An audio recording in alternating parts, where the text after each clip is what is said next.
making the difficult choices is a different reality when we live out of that context.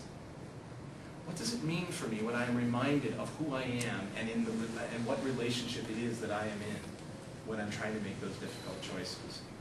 The drama of that scene from the gospel, the way the evangelist set it up, especially here in Luke's version, is Jesus is looking at him as he denies him. Oh my God. But there's distance between them. There's big space between them. And in the distance, in the spacing, Peter fails. And he forgets who he is. And so what Ignatius says to us through the spiritual exercises is, do you want to come closer to Jesus? Do you want to step into this relationship, into this friendship? Because if you do, it will change everything. And it will change how you look at these questions, these moral questions, these difficult questions of life. And that you'll bring to it a sense of yourself in light of this relationship that will be liberating. A friend of mine who had all daughters, I had like 4 daughters, very close in succession. And so they were all becoming teenagers at the same age, about the same time. And this was just utterly traumatic for my friend and his wife. And my friend was so protective of his daughters and his wife. And I said, you know, we have to let them out sometimes. They have to be able to go out on dates and things. That, you know, they're 50. No, these kids have to go out and get a date. So he had this ritual, and I happened to be in the house. I happened to be in the house several times when the girls were getting ready to go out for a Friday night or whatever it was. And they would come into the living room where their dad was sitting, and they'd stand in front of him, and he'd say, "Now remember," and eyes are way up. And I'm just sitting there laughing, and then he'd say, "Now remember, don't do anything you wouldn't do in front of your grandmother." Don't do anything you wouldn't do when Jesus is standing with you. And I don't mean that in some sort of a juvenile, God is watching you way. I mean it in, how is the choice different in light of the companion who stands next to you? How do you ponder the choice, the ethical, the moral choice, the tough question, in light of this relationship? A friend of mine who's a theologian describes marriage this way, and I love this idea of what marriage is. Marriage is the promise that I will work out my salvation in terms of this other person. Okay? So notice what he's saying. My life is ultimately, as all lives are, my life is about my relationship with God, my salvation. But marriage is me publicly promising that it's a triangle now, and I work this out through this prism, through the relationship which is my love for my spouse.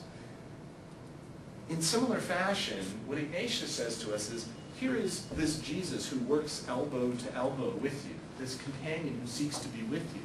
How do the choices change when we are more aware of that presence? Again, not the watchdog God, not the accountant God with the ledger and we're all bombing terribly, but rather the friend, the companion who says, who are you? And who do you want to be? And here's the question, who are you becoming? That's how Catholics ask this question. Who are you becoming in this choice? What I'm suggesting is finding God in the hard things is not a proposition but a reality. That God stands with us in the context of our lives as a companion, as a co-laborer, if only we could notice it. And this Ignatian spiritual vision says God is here, God is good, and God is accessible. Ignatius goes so far as to say God will adapt to you, and to you, and to you. At the beginning of the spiritual exercise, he says, the Creator will adapt to the creature, or the creatures. The Creator will adapt to you to get to you in the way that God needs to get to you. Which is to say, God does not get to me the same way he gets to you. God knows your personality, your likes and your dislikes. God knows what you dream about. God knows what things get your mind excited, and God goes there. And that's different for you than it is for me. Now, that's a nice throwaway line. Just ponder it for a moment. The Creator of the universe adapts to you. I hope you're feeling better about yourself. But this is what Ignatius says, that God finds the way that works through people, through experiences, through the life of the church or the community. So what does Ignatius give us? He gives us some tools that help us to know who we are, that help us to know where God is in our experience, that help to heighten our awareness of the presence of God in our lives and in our stories, and that reminds us that God is constantly calling us to become someone. Making those difficult choices looks different as a result of that context. Let me point you to those questions that are in front of you, and let's take some time for a little bit of your own reflection and questions, and I can stop talking.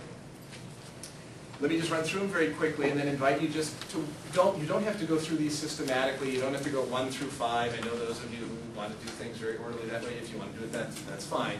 But in this brief time for table conversation, go to whatever question strikes you and let that be what you talk about. First, what strikes you or resonates with your own experience?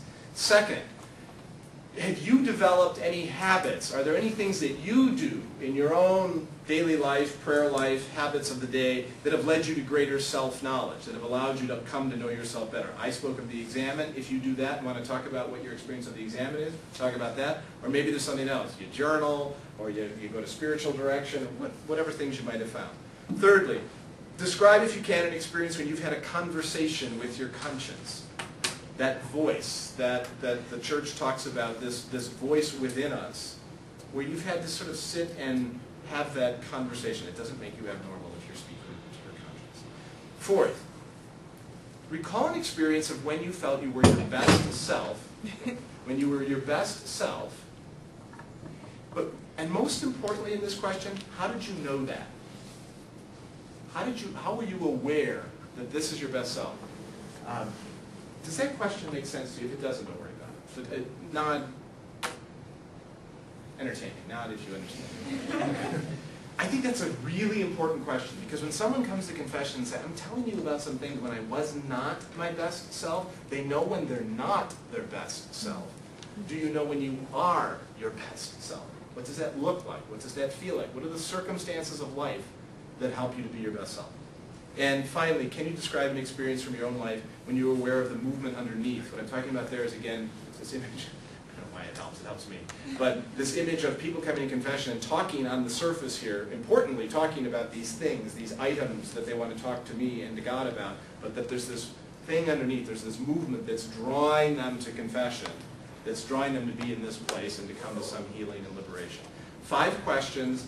Go to whichever ones draw you. We'll just have conversations at the table where you are for a few minutes, and then we'll reconvene to hear what's happening and to draw some things together. Okay?